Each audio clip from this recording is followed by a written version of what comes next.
Princess Anne. She may be the hardest working royal, but when it comes to her love life, she's far from a fairy tale princess. I'm not totally useless. I was quite well educated, one way and another. She said, "I will marry the man I choose, no matter who he is or what he does." From intense press speculation. There was an awful lot of interest in who she was seeing and what this might mean for the monarchy. To a love triangle with the future queen. She doesn't seem concerned about etiquette from the palace's point of view. And public scandal for a very private princess. Divorce? Very much. Never been mentioned. Mark was having an affair of his own. He fathered an illegitimate child. Tonight, royal experts and insiders reveal how Anne's 7 love affairs show us what she's really like. In many ways, Anne was a trailblazer. Why did she choose these men? By his account, she was lonely, and he provided that companionship. And despite lies, affairs and divorce... I have no comment to make on the news at all. How has Anne managed to keep her royal reputation intact? She is very shrewd. She knows how to keep information away from the press. Scandal, controversy, and romance. These are the loves of Anne's life.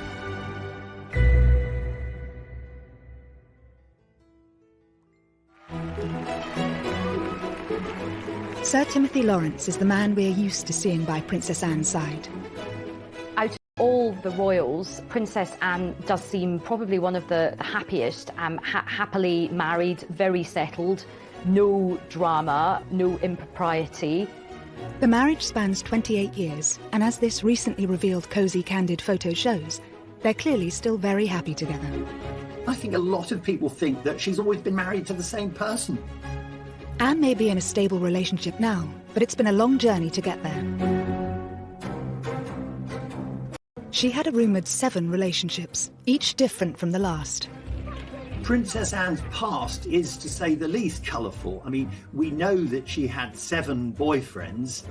She was the first royal child to divorce. She married a commoner. She just was rebellious. Some of the boyfriends were considered incredibly unsuitable. This story begins whilst she was still in her youth, and perhaps the world's most eligible princess. And when the press reported Anne's very first boyfriend, it seemed like a perfect royal match. Gerald Ward was a friend of the royal family, a great friend of Prince Charles. He was regarded as suitable, if you like, by the palace, educated at Eton. The family had land in Wiltshire.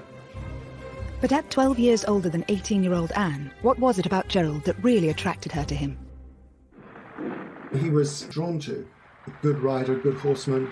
Her love for horses was almost all-consuming when she was young.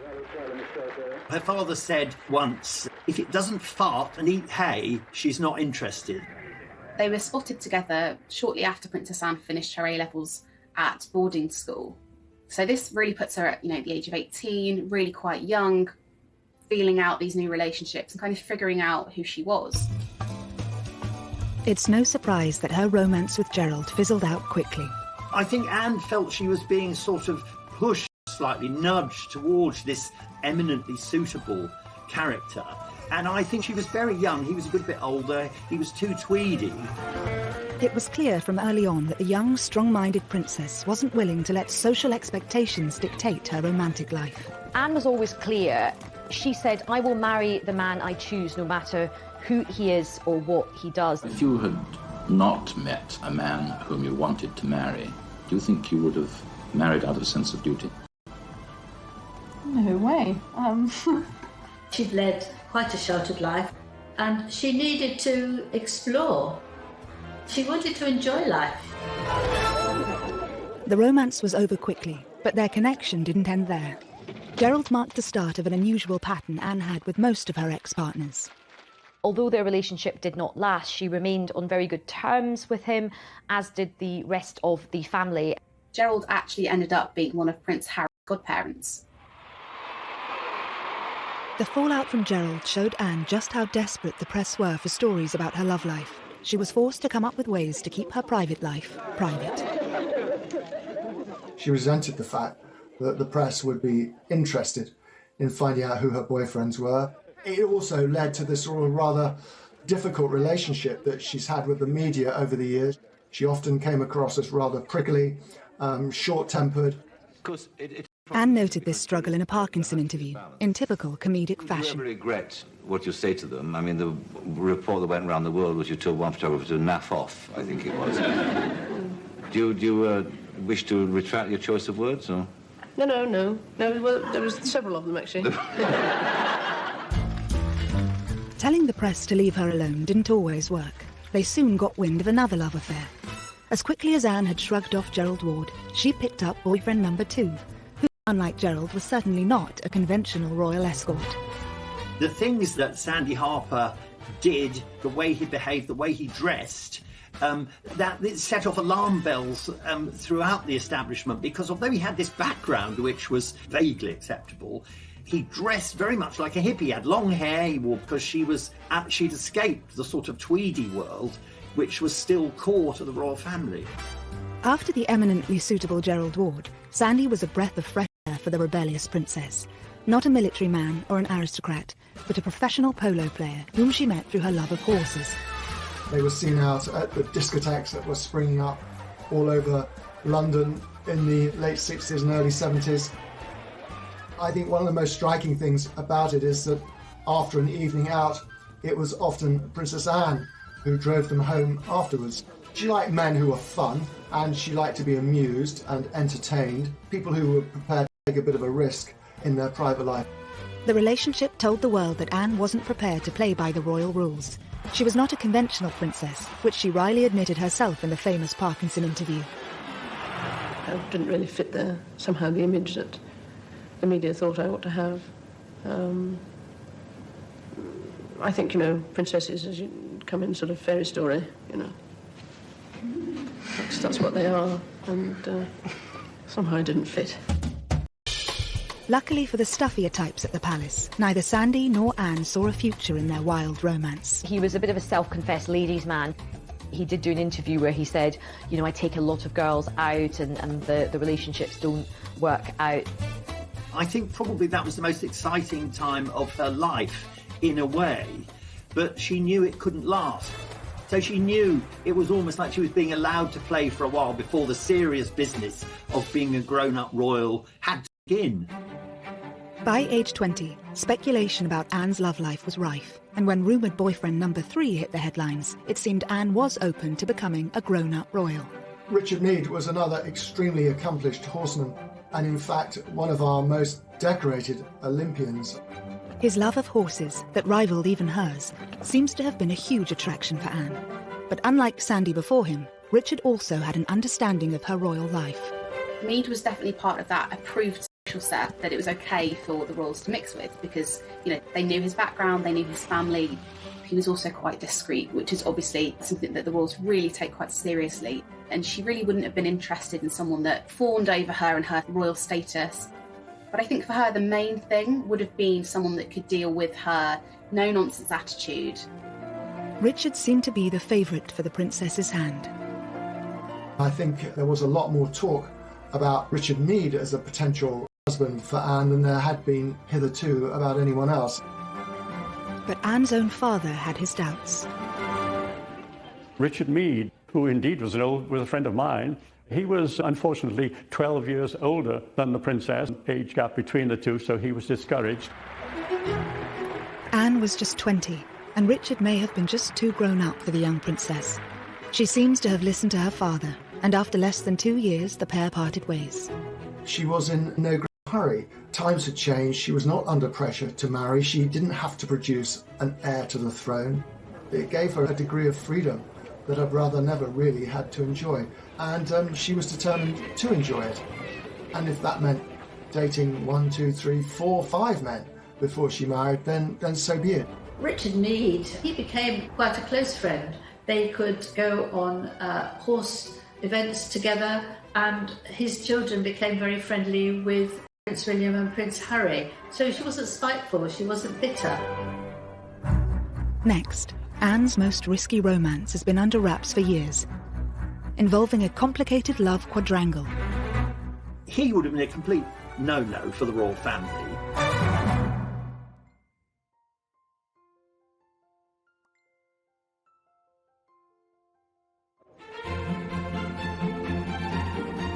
The story of Anne's most controversial relationship that sent shockwaves through the royal circle remains largely untold.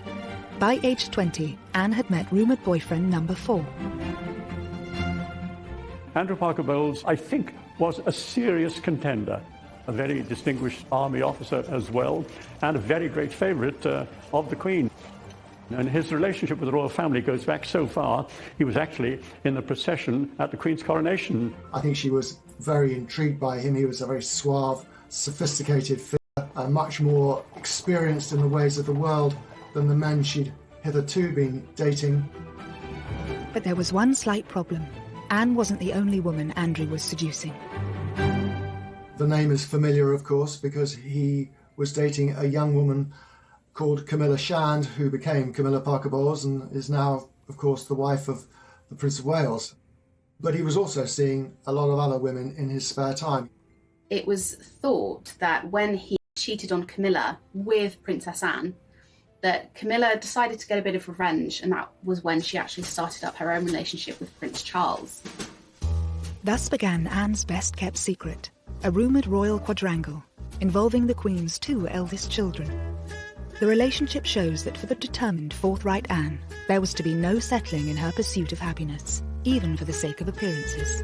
There's very much a sense of, well, if a guy can do it, why can't I with Princess Anne?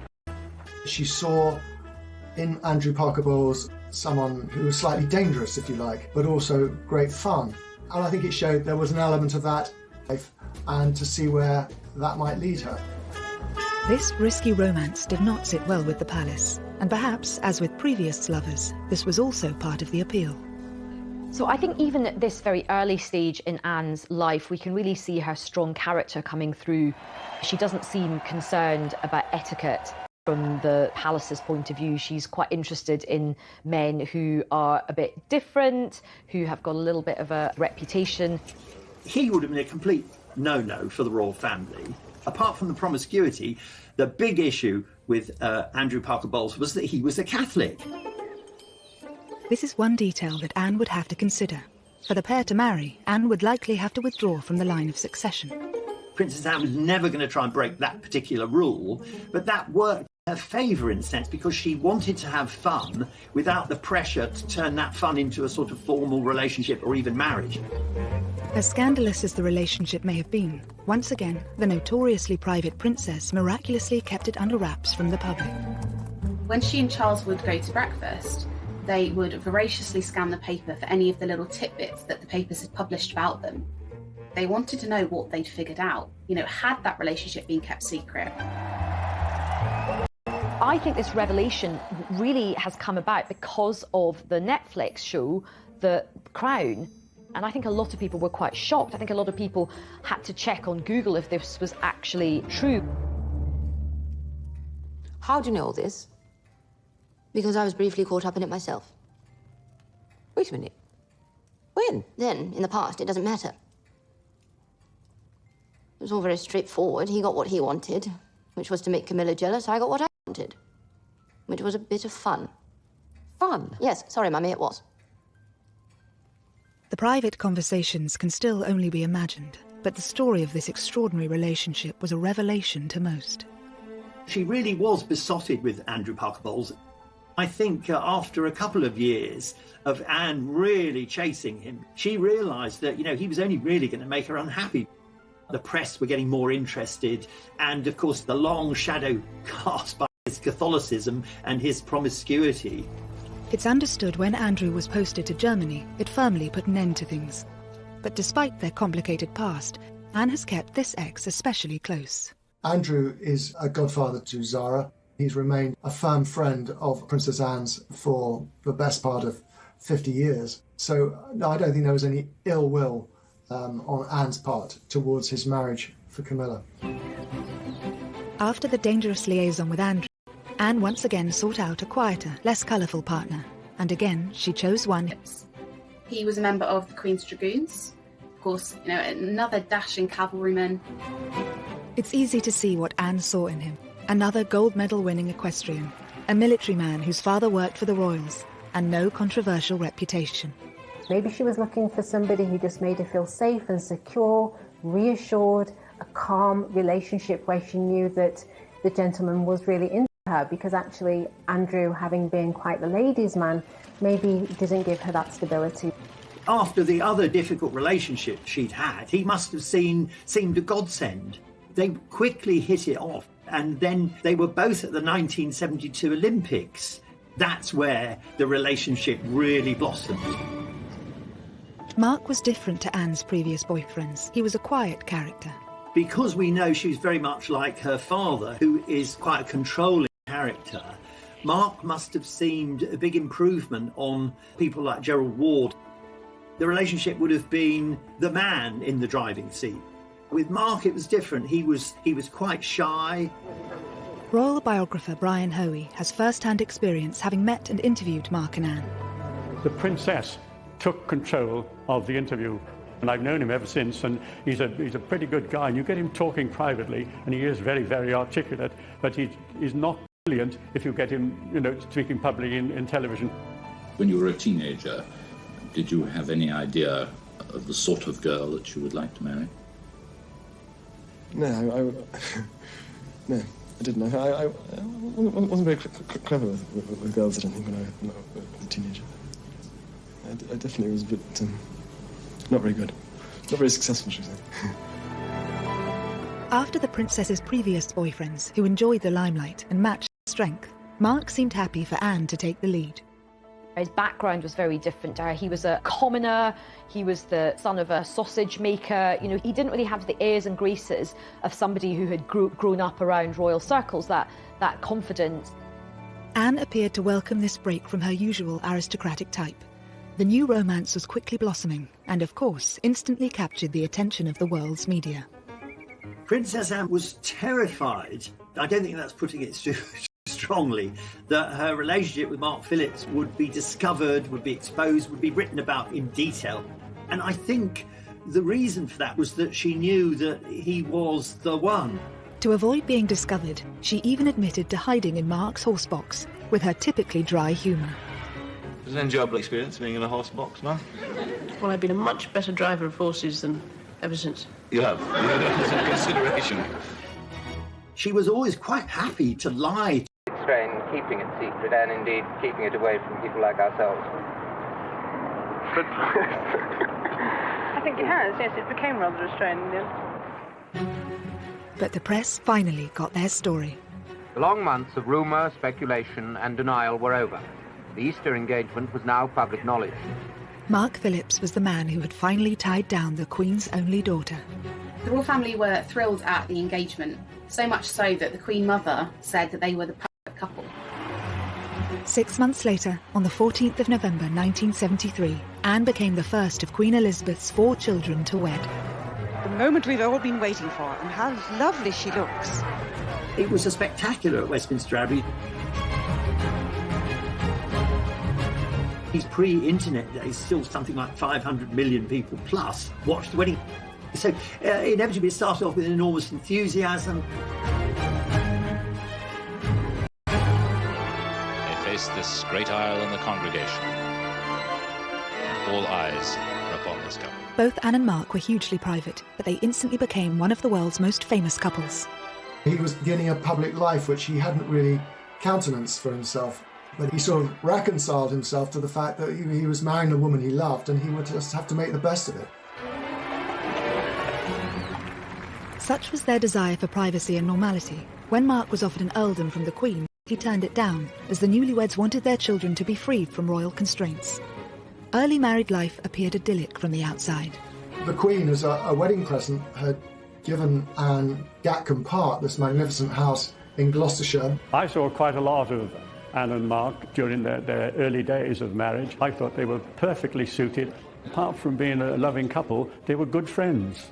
Anne continued her riding career alongside her royal duties. 4 years after the wedding, their first child, Peter, was welcomed into the family. But I don't really think he gave much thought to the other side of Princess Anne, someone who had a full public life as a royal princess, and where that meant he was going to fit in. Mark's ability to look past Anne's royal status seemed to have been an appeal for them both, but he now faced the reality of her role. Mark openly described public appearances with Anne as pure torture. He quickly absented himself from that. He didn't really want to become Anne's +1 on all her trips. It wasn't long before the clearly uneasy balance of power seemed to have caused a divide in the relationship. Perhaps when they got together they were a better match, and as time went on and Anne grew in confidence and involved, perhaps she just outgrew him. I think after time, Mark wasn't really accepted by the rest of the family. They thought he was rather dull and he could only talk about horses. Rather cruelly, it's said that Prince Charles used to call him foggy, in the sense that he was a bit wet and a bit thick. Soon the strains in the relationship would become impossible to hide. And as they say, one thing led to another. And he said that they began an affair.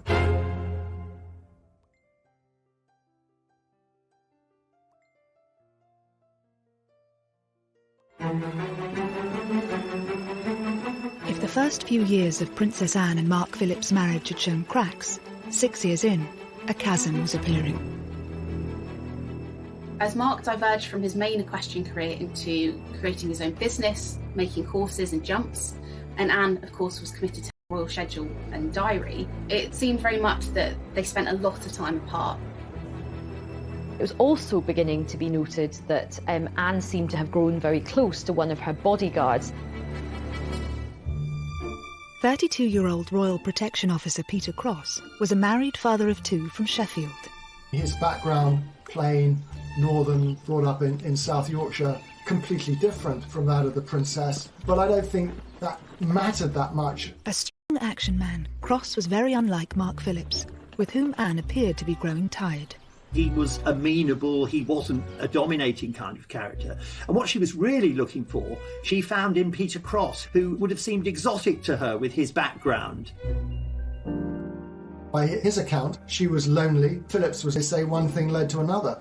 And he said that they began an affair. They would chat a lot on the back stairs of Gatcombe House, and Mr. Cross explains it that they were sitting there one day chatting, and he looked into her eyes and she looked into his eyes, and they clasped hands and they kissed. Photographs of Peter Cross and Anne from his time as her protection officer hint at their close relationship. Cross and Princess Anne do seem incredibly comfortable in each other's company, overly familiar for the role they were in. You do get the impression that Anne was enjoying that attention, but also Cross was really quite distracted. He doesn't look like somebody who's there to protect her from a potential threat. He looks lost in the moment. He began to dress rather like the sort of tweedy, horsey people that Anne surrounded herself with. He wore tweed caps, moleskin trousers. He began to look the part, and so the rumour mill began to work. When it was suspected that they were having an affair, Peter Cross got removed from his position and sent away. And there's an interesting scene in The Crown where Anne and her mother have a conversation about it. You can't. Here's the one thing that makes me happy. You have so much to make you happy. Then how come none of it does? Of course, this drama surrounding the romance is imagined, but experts think it still had a big effect on Anne. He was obviously quite important to her at a time when her emotions were quite high. But allegedly, Anne wasn't about to give up on Cross that easily. Summoning him to Gatcombe Park after his dismissal, a day in the country became code for them meeting up. It is said that they still met from time to time, and that Anne had a code word so that people wouldn't know it was her when she was telephoning, and if she would say it was Mrs. Wallace. Was this, we all wondered, a reference to Wallace Simpson, another rather notorious figure linked to past royal misbehaviour? What's quite interesting is that she's quite defiant about this relationship as well. She is a rebel, she isn't going to play by the rules, and even though he's been sent away, she still wants to see him, and she does. Peter Cross maintains he stayed in touch with Anne for several years, and whilst Anne chose not to comment on these allegations publicly, she and Mark were forced to address questions about the state of their marriage during that revealing interview with Michael Parkinson for Network 10 in 1983. When Parkinson asks about the rumours, you see Princess Anne flinch ever so slightly. That suggests that she was afraid of what's coming. She also instantly averts her gaze, looks downwards, and you do see her eyes in this moment. There have been rumours recently about divorce and happiness. Are they true or untrue? Ill-informed gossip has been going on for years, one sort or another. You can really feel how awkward that was. But how do you react when you read these stories? I mean, what is your feeling? There was much of a pause before either she or Mark gave comment in response to that question. It's a difficult question to answer, and that it depends. There's a moment where he starts speaking, you can sort of see her swallowing and just looking visibly uncomfortable. I think to a large extent you ignore them. I think, but then if they start to persist and go on and on and on, then it starts to become a bit trying, and you eventually feel that... You really didn't need to say anything. She'd left it in a good place, but then he comes in, he responds with that nervousness, and in explaining himself actually just makes them look guilty of hiding something, and essentially kind of undoes what she says. The body language between them was absolutely terrible. They did not look like they even liked each other, let alone happily married together. After keeping quiet about the alleged affair at the time, in 1985, Peter Cross sold his story to the News of the World. He blurted out all the details of their intimacy and their closeness, and the fact that she had taken a real shine to him. I interviewed Mark Phillips, and this was shortly after the scandal. He said, "Policeman, don't talk to me about bloody policemen." She didn't like the idea that this relationship between his wife and a lowly policeman had been splashed all over the newspapers. Anne would have been mortified to have heard these stories shared about herself, whether they were true or not. You know, we only have Peter Cross's word for all of this. Anne has never uttered a scintilla of comment about it or not. Anne's ability to remain tight-lipped about her private life may be one of the reasons why she escaped this scandal pretty much unscathed. I think Anne didn't get a huge negative response from the public was because she didn't say anything. She didn't confirm it. She didn't deny it. She just got on with her daily life.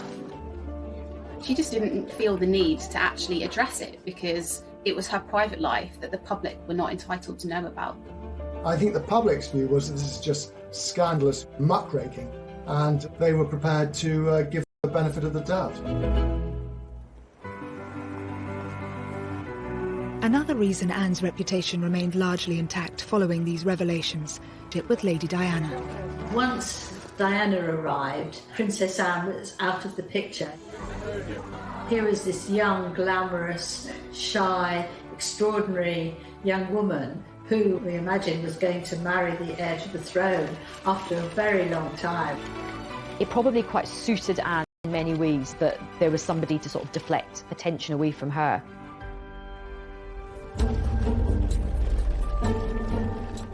Rumours may have circulated about Anne during her marriage, but husband Mark Phillips was far from the innocent party. Mark was linked to a number of women throughout the course of his marriage. All of these affairs were denied, but nonetheless he was followed round by these rumours for a large part of his marriage. Mark Phillips was leading a fairly, how shall I put it, rackety life. He was going off around the world. He had all sorts of opportunities to misbehave. But one liaison which took place in New Zealand in 1984 was to become especially significant. Mark Phillips had an affair with an art teacher called Heather Tonkin in Auckland, and he met her at a riding clinic and took a shine to her, and they had a one-night stand. It is said that Mark Phillips left his boots outside his door to signal to Heather Tonkin which room he was staying in. This fling had serious consequences. Heather had fallen pregnant with Mark Phillips' secret love child.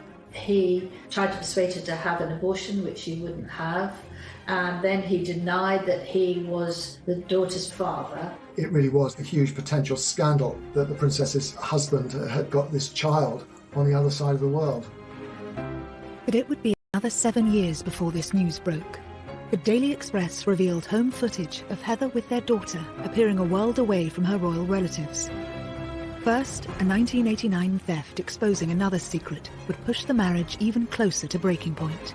Anne was having an affair while still married. He had echoes of the sort of practical action man that she'd found in Peter Cross, and I think that was very appealing.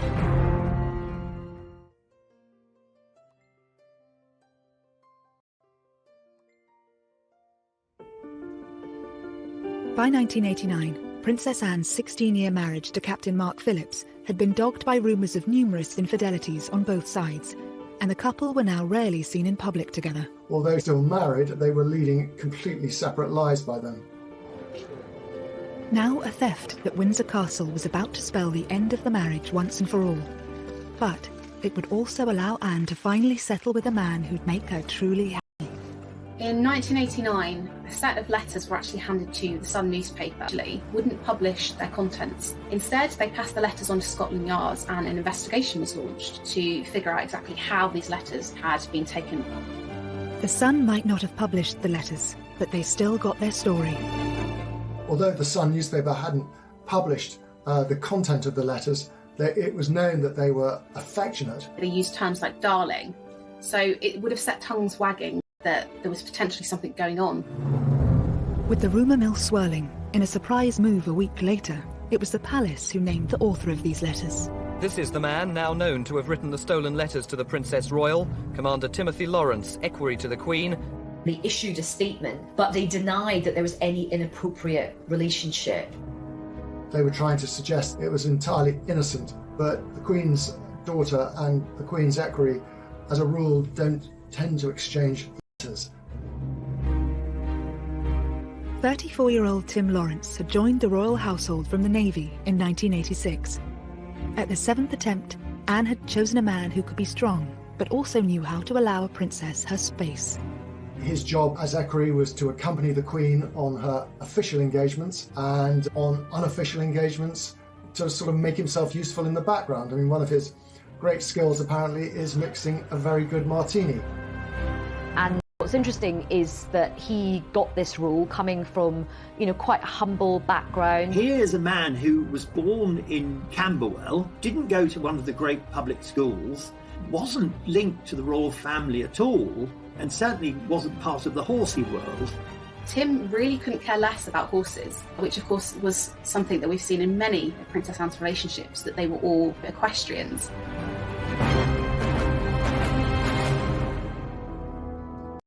During his time as equerry, Bachelor Tim had become a great favourite of the Queen and Prince Philip, and obviously, though no one knew it, the Princess Royal herself. But why had Anne fallen for a royal attendant 5 years her junior? Equerries are chosen as much for their charm and their ability to get on with the royals as they are for any other military disciplines they might have. So in many ways, it kind of came as no surprise that Anne should be attracted to a man like Tim Lawrence. He had echoes of the sort of practical action man that she'd found in Peter Cross, and I think that was very appealing. Whilst the palace tried to insist Anne and Tim were nothing more than friends, when news of the letters broke, Tim Lawrence's neighbours gave a different story. They could see her come and they could see her go, but they never told the press about it. They just accepted it. And when the press discovered and rushed down there to talk to it, it's been going on for a long time. She's here nearly every weekend. Anne was having an affair whilst willing to let life pass her by without the support of a loving partner or the joy that comes with having a relationship. She doesn't let societal norms or even royal protocol hold her back. And she's quite modern from that point of view. She's quite sort of forward. The couple's secret was out, and while the Queen apparently gave Tim her full support, Philip was rumoured to be less than happy about his employee's betrayal. And he wasn't the only one. Anne was still married to Captain Mark Phillips. Not one to miss a story, reporters dashed up to Mark and asked him about these letters and what he thought. He found it very embarrassing for him and possibly even humiliating because he wasn't aware of what was going on. While the letter thief was never caught, this revelation sealed the fate of Anne and Mark's marriage, and just months later, in August 1989, they separated. But once again, Anne's reputation emerged intact. It was by then no secret that her marriage to Mark Phillips was not happy, that they were largely staying together for the sake of Peter and Zara. And so I think the public kind of saw this when all these details came out and thought, you know what? We can't blame her for wanting to have a bit of happiness. Tim Lawrence wasn't married to someone else. He didn't have a past. He was such a solid character that it didn't have all the elements of scandal that the papers need. And so I think Anne got away with it. At the time, Anne was adamant there would be no divorce. Divorce? Very much. Never been mentioned by anybody. But this all changed in 1991, when news of Mark Phillips' love child finally emerged in the Daily Express, accompanied by intimate home footage of Heather and their daughter Felicity, revealing their modest lifestyle. While Mark still denied he was the child's father, a paternity test proved otherwise. It gave Anne a legitimate excuse to get out of the marriage. For that to be splashed across the papers, I think she knew that the public would be on her side, and although divorce was still a bit of a scandal, they very much would have understood that decision. It must have solved a problem that had perhaps been worrying her for quite some time. She may have been the first of the Queen's children to divorce, but the news was overtaken by other much more traumatic events. 1992 is not a year on which I shall look back with undiluted pleasure. Their unhappiness was evident from the moment they arrived. The Waleses, now dubbed the Glums by the tabloid press. The Andrew Morton book on Princess Diana came out, which was absolutely huge. While the royal couple continued to appear in public with their children, the first of a series of Fergie having her toes sucked, which everybody just went nuts about. It turned out to be an annus horribilis. Anne got slightly lost in all of that, and for which I'm sure she'd be very, very pleased. Only 1 month after her divorce, Princess Anne and Tim Lawrence were photographed as an official couple for the very first time. That was her own way of controlling the news and revealing to the world through these photographs that she and Tim Lawrence were now an item. It was an exuberant Anne who was photographed dancing Highland flings at a Caledonian ball in central London. Whilst Mark Phillips had been accused of lacking a backbone and Andrew Parker Bowles too wild, Princess Anne had finally found her Mr. Right in Tim Lawrence, the perfect combination to suit her needs. I think he's the sort of man that Princess Anne was looking for, actually. You know, stable, thorough, reliable, honourable, who would let her take the royal position. And he was there, but he didn't seem to be somebody who would be walking way behind, uninvolved and feeling neglected. Tim and Anne were married by the end of the year, and this intimate footage of their wedding, captured by a small film crew, reveals the day was a basic affair, in stark contrast to the pomp and ceremony of her grand nuptials 19 years earlier. It was, on the Princess Royal's insistence, a private family occasion at Crathy Church today, a church just outside Balmoral Castle, and one she's been going to since she was a small child. The Princess and Tim went to Scotland to get married because at that time the Church of England refused to marry divorcees again in church, and she wanted to get married in church. She would have preferred it, of course, if there hadn't been a single photographer there. I was up there for it. I mean, at the Times, it was characterised as being rather joyless. I think that was largely because of the time of year, the weather, and the number of guests, in contrast to her grand wedding at Westminster Abbey all those years earlier. But I think that's very unfair. It was the wedding that the two of them wanted. I do think Princess Anne has found her true love. She looked genuinely happy. Some people said they hadn't seen her look as happy for years and years. At 28 years and counting, Anne now has the second longest running marriage in the royal family. Although her love life has courted controversy at times, she can also boast an unblemished public image. Anne has been shaped by each and every one of her 7 relationships, all of them influencing the Princess Royal we know today. I think they show us, in a sense, Anne's journey from this innocent, willful, slightly rebellious girl to the very solid, dutiful woman we have now. Because they were, in a sense, mistakes from which she learned. She's come to quite a strong conclusion about what works for her. She did seek out the sort of love that she wanted, despite many of the constraints that were on her from a young age. I think she's a bit of a beacon for modernity and modern marriages and modern relationships today.